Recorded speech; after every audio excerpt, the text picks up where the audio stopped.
ছোট্ট একটি গ্রামে বাস করত রহিম মিয়া। পেশায় একজন কৃষক, সারা বছর মাঠে কাজ করে যা পেত তা দিয়েই কোনো মতে সংসার চলত।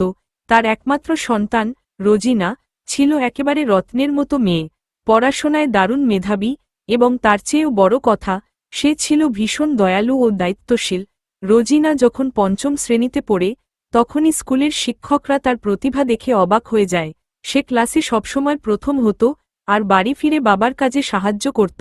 ফসল কাটতে গিয়ে বাবার পাশে বসে বই পড়ত সে।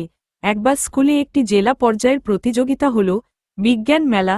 রোজিনা নিজে হাতে তৈরি করেছিল একটি ক্ষুদ্র সেচযন্ত্র, যা খুব কম পানিতে ফসল সেচ দিতে পারবে।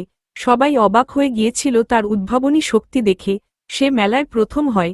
পুরস্কার হিসেবে সে পেল একটি বৃত্তি, শহরের ভালো একটি স্কুলে পড়ার সুযোগ ও মাসিক ভাতা। গ্রাম ছেড়ে শহরে যাওয়া সহজ ছিল না, কিন্তু রোজিনার একটাই কথা, বাবা, তুমি যদি চাও আমি ডাক্তার হব আর গরিব মানুষের পাশে দাঁড়াব। রহিম মিয়ার চোখে জল এসেছিল। গরিব হলেও সে জানত তার মেয়েটিই তার আসল ধন, সোনার মেয়ে। বছর কয়েক পর গ্রামের কাঁচা রাস্তায় একদিন একটা ছোট অ্যাম্বুলেন্স থামল। ভিতর থেকে নামল ডাক্তার রোজিনা, সঙ্গে আনল ওষুধ, চিকিৎসার সরঞ্জাম আর তার বাবার জন্য একটি চমক, এক টুকরো জমি, যাতে তিনি আর কষ্ট না পান। সবাই বলল, গরিব বাবার সোনার মেয়ে শুধু তার বাবার নয়, আজ সে আমাদের গায়ের গর্ব।